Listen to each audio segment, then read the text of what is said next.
Now, not surprisingly, Virginia Military Institute contributed its time, talent, and resources to the war effort in a number of other ways as well.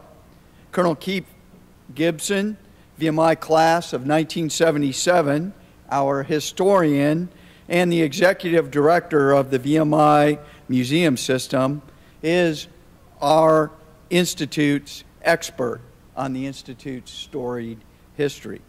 He's a published author and consultant for played consultant for the Field of Lost Shoes movie about VMI, and Colonel Gibson will discuss those varied roles that VMI graduates played during the war.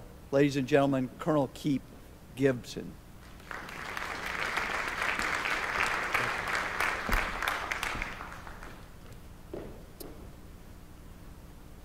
I want to introduce you to some of those fellows who were getting that excellent training over that period of time of our interest at this symposium. You perhaps have already been introduced to some of them by way of some of our cadet projects in Colonel Gray's class. These boards around the room and out in the lobby give bios of some of those fellows. If you want to meet some additional ones, I encourage you to walk around the gallery above us, where their service, sometimes their sacrifice, is rendered on the walls in those pieces of brightly colored ribbon and little molded pieces of metal. All in all, there'd be over 130 alumni during World War I that would distinguish themselves with valor decorations. In pace decus in bello praesidium. That's one of the mottos of the Institute, and it would be repeated frequently in the first decade of the 20th century.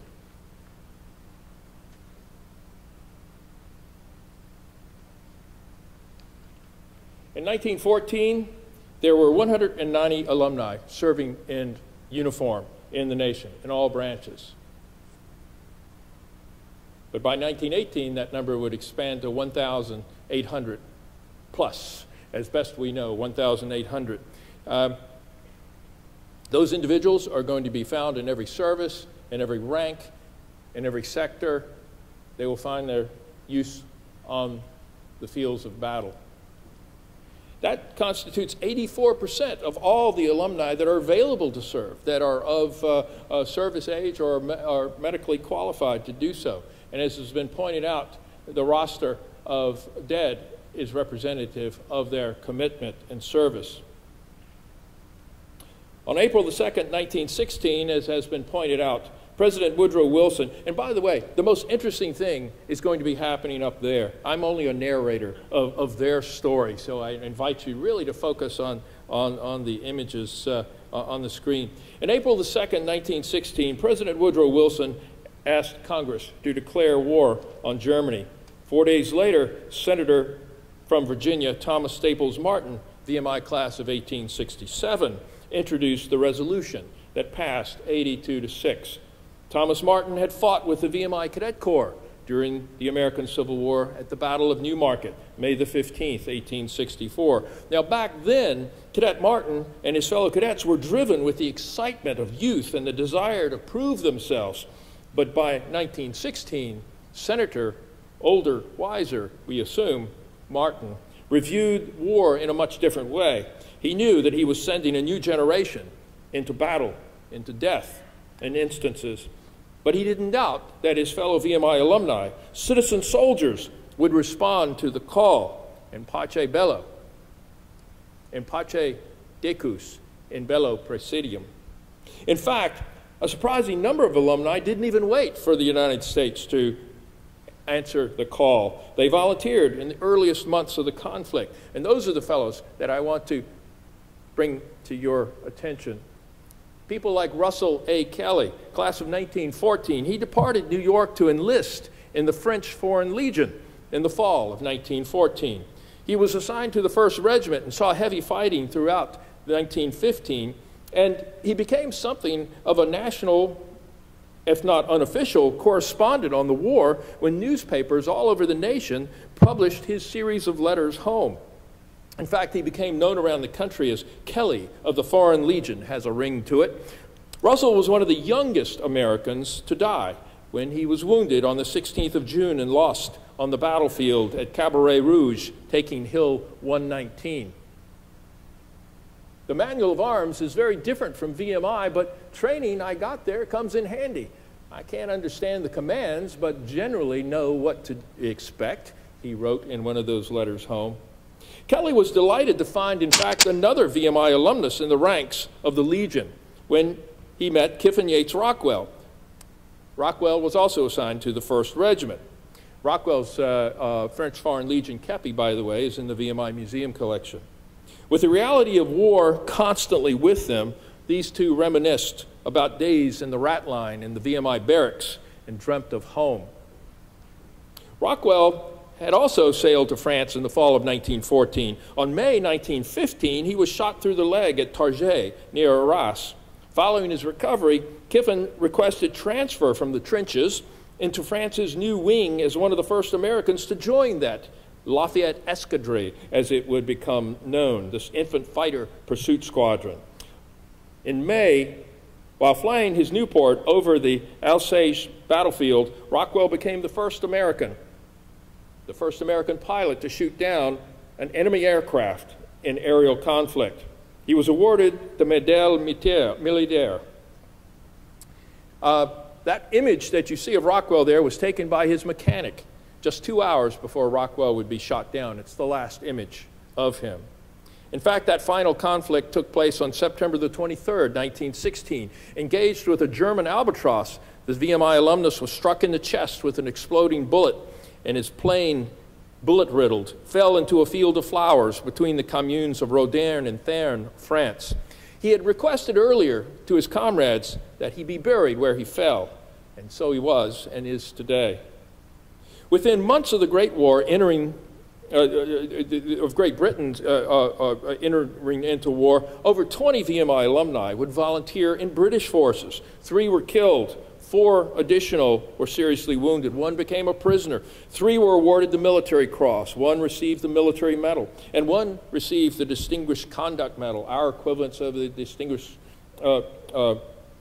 Service Cross. I want to tell you about a couple of these fellows.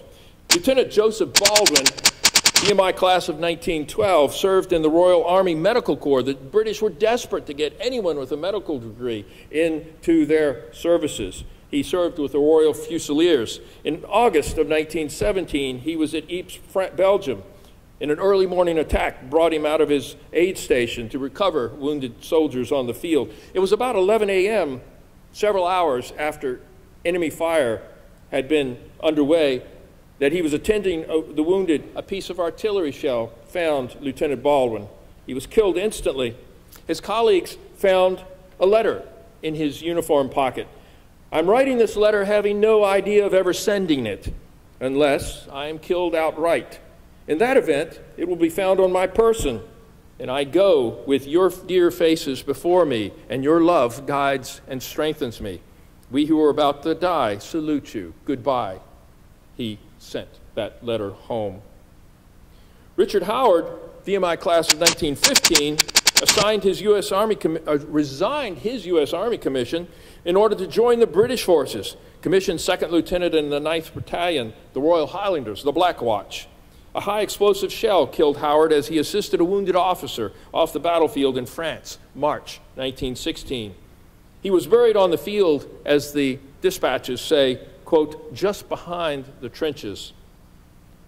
Bertrand Owens, VMI class of 1914, enlisted in the Royal Irish Fusiliers. He was a machine gunner, served in Belgium that fall of 1916.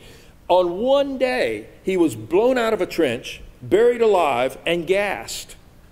He was severely wounded on October the 7th, and he was presented the Military Medal for, quote, gallantry in action between October and the morning of the 7th. Donald McRae, class of 1912, enlisted as a private in the Canadian Army, rose to major. He was wounded, quote, going over the top at Vimy Ridge, April 1917. Cited 3 times for conspicuous gallantry. King George came to personally decorate McRae with the Military Medal. Robert Rhett, class of 1910, volunteered his medical services to the British Expeditionary Forces in 1917.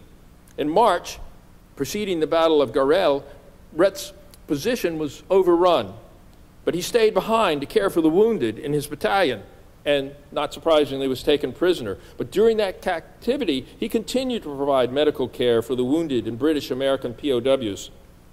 He received the Military Cross for those efforts. In part, his citation reads, "He worked with the utmost devotion on March the 28th, 1918, refusing to leave the wounded when the trenches were overrun by the enemy. He tended them in the midst of vigorous bombing and was ultimately captured." By the way, you may know that the Military Cross is the officer's equivalent of the Military Medal, which is somewhat analogous to our Silver Star medal. George Spear, class of 1912, also joined a Canadian unit. He led a small band of hand-picked men on a night patrol to destroy wire entanglements while under constant machine gun fire. He, too, would be awarded the Military Cross for many deeds of valor, as it says understatedly. In September 1916, Alexander McClintock, DMI class of 1913, led a party of 60 men forward to bomb German trenches while under heavy fire. He was severely wounded but managed to save 2 other of his comrades. McClintock was hospitalized in France, and he recovered then enough to be sent to England. King George visited the recovering officer in the hospital to personally award the Distinguished Conduct Order. With 22 pieces of shrapnel in his leg, it took some effort and time for McClintock to stand for the king as the king approached, but he was insistent upon rendering that courtesy. His citation reads in part, "The medal has been awarded to Sergeant Alexander McClintock of the Canadian Overseas Forces for conspicuously and gallantry in action. He displayed great courage and determination in a raid against the enemy's trenches."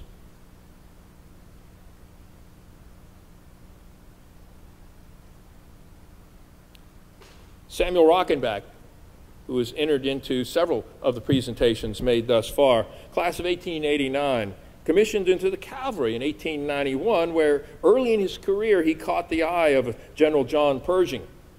In December of 1917, Pershing charged Rockenbach with creating the new Army Tank Corps.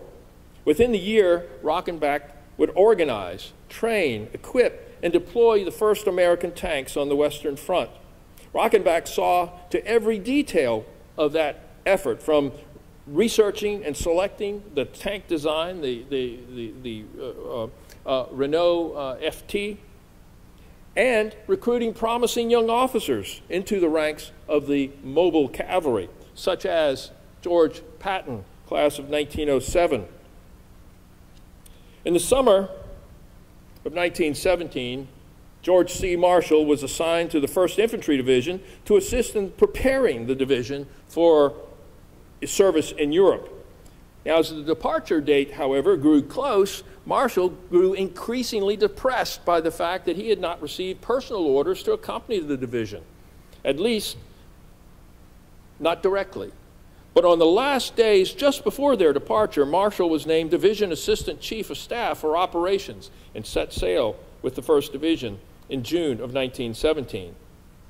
Now, this is the image that we all tend to have of Marshall. We know about his abilities in that key importance of any victory, logistics. So we imagine him sitting at a desk, stewing over plans, developing operational contingencies. But I wanted to remind you that that wasn't how Marshall did his job or how he earned his Silver Star.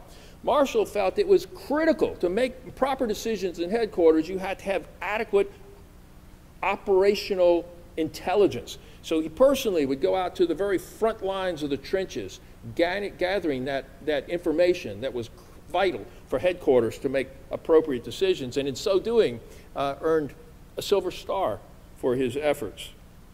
William Siebert was commanding the 1st Infantry Division at that time, maybe not the best choice, but there he was. On one occasion, word arrived that General Pershing wished to visit the 1st Division headquarters and see a demonstration of the division's combat readiness. Siebert actually wasn't there. He was away when the order came in, and Marshall was acting as Chief of Staff. Marshall hurriedly created a new technique overnight, developed a new technique for storming trenches. Siebert arrived back at headquarters just shortly before Pershing's arrival. After the demonstration, very successfully, the commander-in-chief turned to the commanding general of the 1st Division and asked for his critique. Siebert was clearly in the dark, and Pershing responded with a very terse verbal assault on Siebert's fitness for command, right there in front of the entire staff. As Pershing turned to leave, Marshall stepped forward and attempted to explain the situation. Pershing ignored the young colonel and began to leave anyway. At that point, something incredible happens. Marshall reaches out and grabs John Pershing's arm, turns him around, and insists that Pershing hear him out.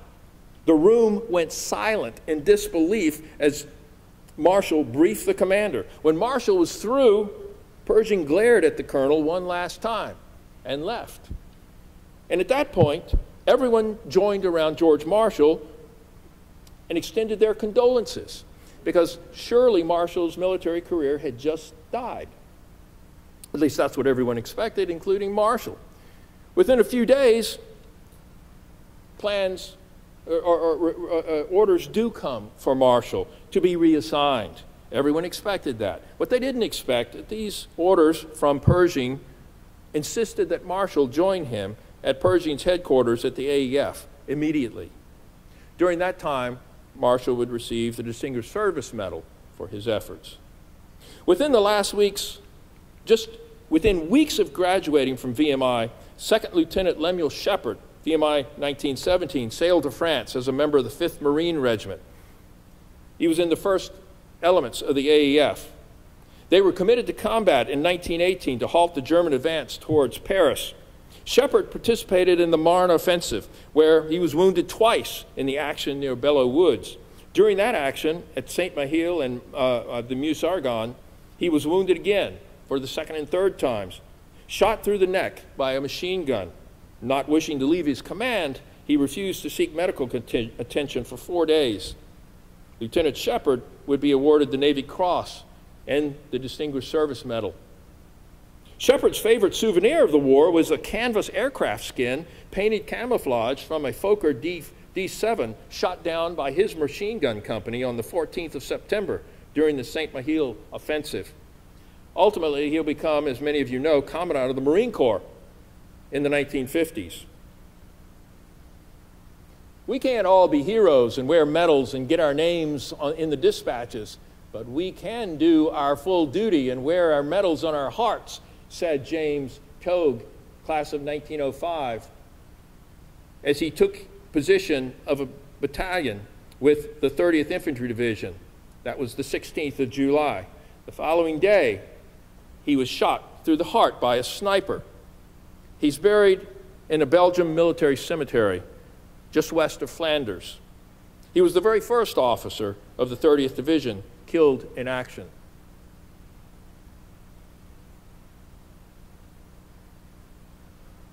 "1,800 alumni continued to press on until the 11th hour of the 11th day of the 11th month. For alumni, that day had already become a special time. It is the founding date of the Institute, but now it took on a far greater significance. In 1920, General Pershing wrote a letter of tribute to VMI in which he stated that the Institute provided a great asset to the government. The tactical and, above all, the disciplinary training of their alumni made it possible to qualify them quickly as efficient officers. General Pershing visited VMI was the graduation speaker that year in 1920, and while here, he discovered that there was no Christmas furlough at VMI. In fact, Christmas was celebrated by not holding classes and having a parade on the parade ground, weather permitting. Santa really didn't smile very heavily upon the Institute in those days. And Pershing By the way, this was also the time that he said the VMI is the West Point of the South and all that. You may have heard that. But Pershing said, well, you know, maybe we should give these boys an opportunity to go home and be with family over Christmas. And that order was taken seriously by General Nichols, superintendent, and we are all grateful in that most of us in the room that were VMI cadets were able to go home, thanks to General Pershing for Christmas. Also, by 1920, there were 291 alumni remaining in uniform. Astounding. 1914, there were 190. 1918, there was 1,800. And 2 years later, there's but 291. Yet, those numbers embody the very founding principle of the nation's school of the citizen soldier. In pace decus, in bello praesidium. In peace, an attribute. In war, a towering strength. Like those guys left their uniforms, like Sam Milner, class of 1911. He returned home with a worn set of dog tags and a victory medal, that's all. He returned to his VMI classroom to teach modern language to cadets for the next 40 years, no doubt using some of the same tactics that he had learned fighting the Germans back in 1918. Thank you.